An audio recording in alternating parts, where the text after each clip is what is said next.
Welcome back in. We are one sleep away from watching the U.S. men's national team in its second group stage game at the World Cup. After an epic start to the tournament, taking down Paraguay, next up we've got Australia. The Socceroos also got a win in its opener, setting up a game that could be for first place in Group D. So let's welcome in our former U.S. men's national team player, Charlie Davies. And Charlie, we got to start with Christian Pulisic, of course, dealing with that calf injury, didn't train with the team this week, did some individual work. It's funny, we're hearing kind of two different things. Pochettino's more like, I'm hopeful, where his players are saying he's fine. Everybody just needs to relax a little bit. From your experience with the calf injury, what's your take on his availability for Friday and how they should handle this? Calf injuries are so tricky. For any athlete that's played at the highest level, you understand that when you pick up that calf strain, it's one of those things where, okay, you say, oh, I won't do anything for a week, and the pain subsides, and maybe the swelling subsides, but it's very tricky to figure out when it's actually healed, because you might feel okay, and then you go for a jog, you're running straight lines, it's okay.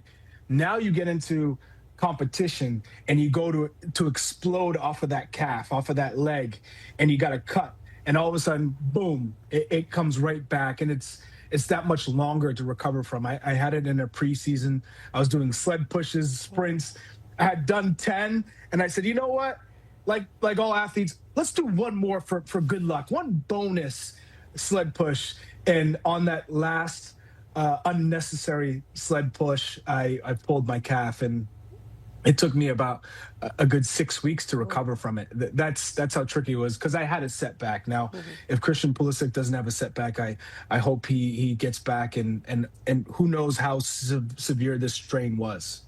Yeah, certainly. Ideally, we would like to just wrap him in bubble wrap and get ready for the knockout stage. But we do need to win another game in order to get there. So we'll see what happens with him tomorrow. The U.S. men's national team, though, will travel up the West Coast to another home crowd in Seattle. As you've seen so far, it's just been fantastic, the turnout for these games. But for the U.S. in particular, how much of an impact do you think this home field advantage is, especially home of the 12s there in Seattle? It's massive, and I've played in Seattle with the U.S. men's national team for a Gold Cup. I actually scored one of the goals that I've had in my career there, and the support there is incredible. It's near second to none in this country. The Seattle, the Pacific Northwest, they really know how to celebrate, how to make an environment so loud and intimidating. And the U.S. players have talked about the support this year. I mean, especially with the Senegal friendly, they were surprised that the majority of the stadium was in red, white, and blue in supporting them. And it said, I remember Sergiño just saying, it took us to another level.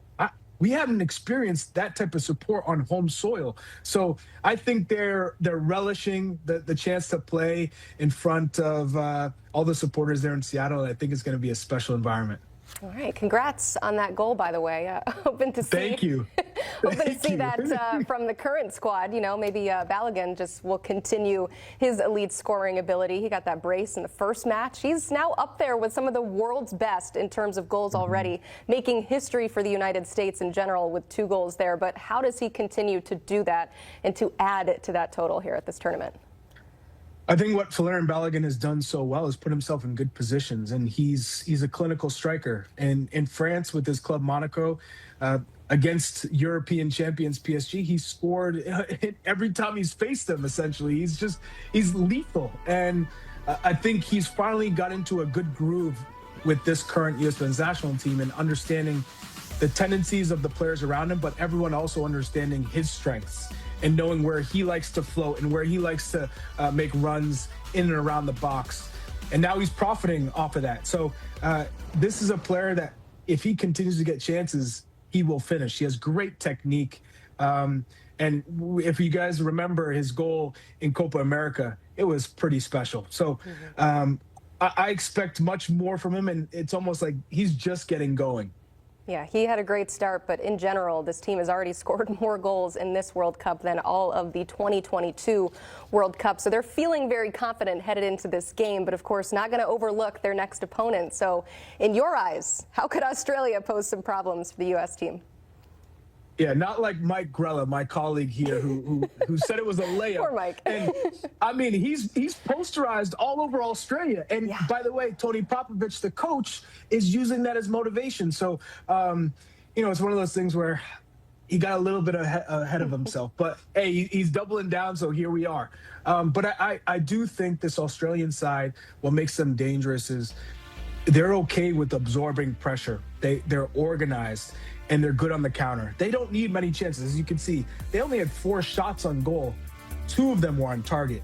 They conceded 30 and they felt comfortable. You never thought that Australia were stretched or panicked.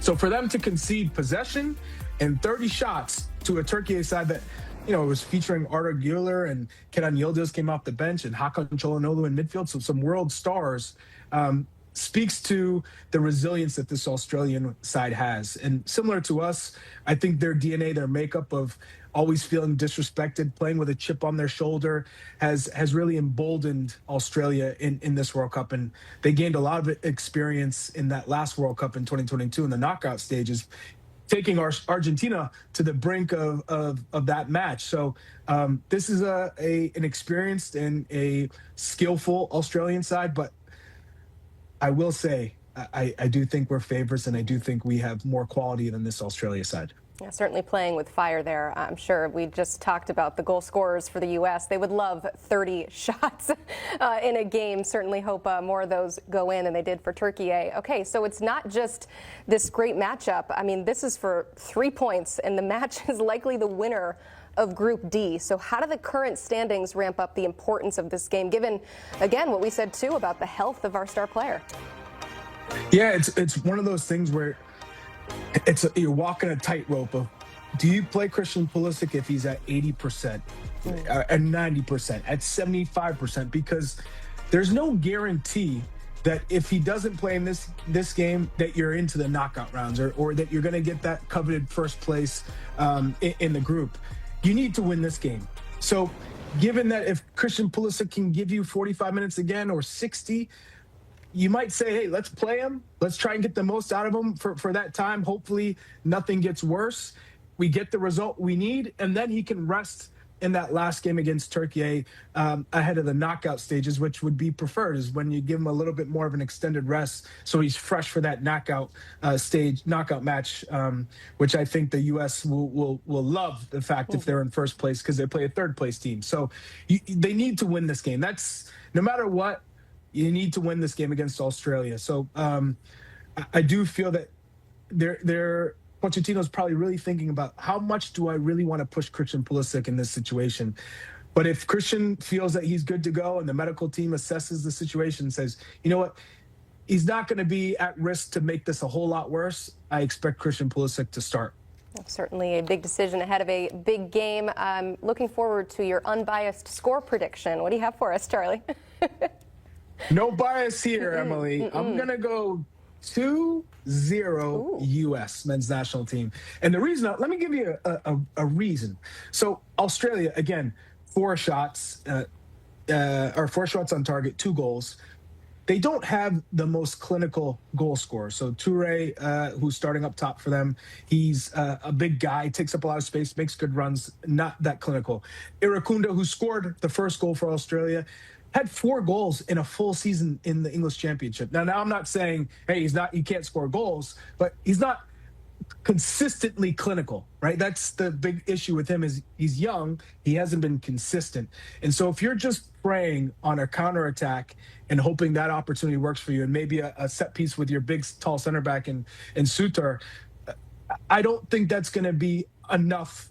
If we do our thing, if we play our game, I think we can score early, force them out of their shell, out of their tactical game plan, and then that's going to give us more space to get that consolation goal, or that second goal, to really stretch the lead, and hopefully we cruise into a nice 2-0 win.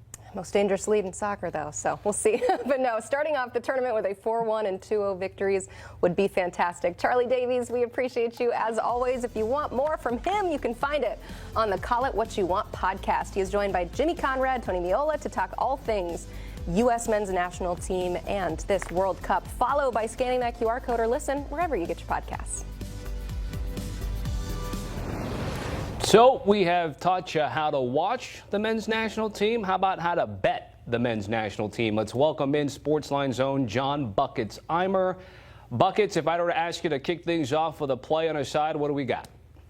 It's so nice when you have someone like Charlie Davies come in first and basically confirm everything else, excuse me, that you're about to say on the show. My favorite bet for a side is actually something that he just ended with. I've got USA over 1.5 team total, which means I need USA to score 2 or more goals in this game. It's priced at -110, just above even money. I agree with everything Charlie says. Full Balogun has been incredible. The midfield has been incredible. The way this USA team is pressing is dangerous to even the best teams in this competition. I'm not going to go crazy. I'm not going to try to tick off an entire country or anything by any means, but USA in the form they're in with Balogun playing how he's playing, I got to believe they're good enough to score 2 here. So that's my favorite bet on the side. Okay, normal vig on that. You heard Charlie say 2-0 is his correct score. You're not far from that, though.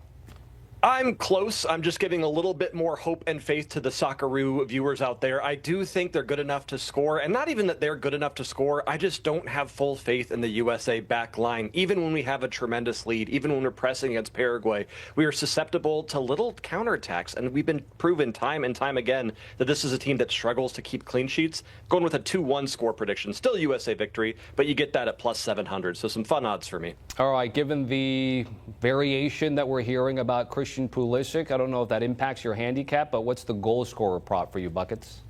I would love to bet Pulisic to score or assist every single match I can, but you got to wait for these lineups to confirm, and if you can't confirm him quite yet, why would you not take Balogun to score at +120, plus money for someone who looked like one of the most prolific goal scorers in the entire competition on match day 1? Love what he's able to do off the ball and on the ball, and everyone's just going to funnel the ball to him at this point with how he's playing. Love that at plus money.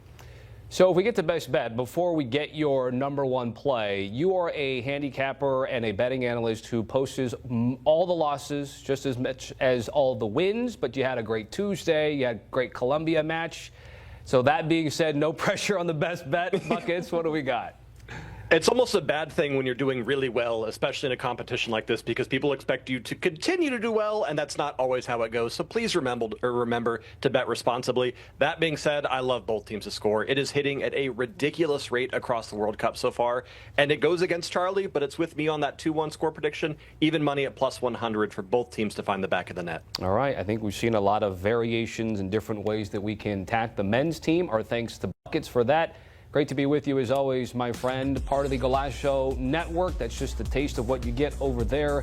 And they've got you covered for this World Cup as we try to go from 48 to the round of 32 all the way to the final at the, we got to call it correctly, New Jersey, New York Stadium.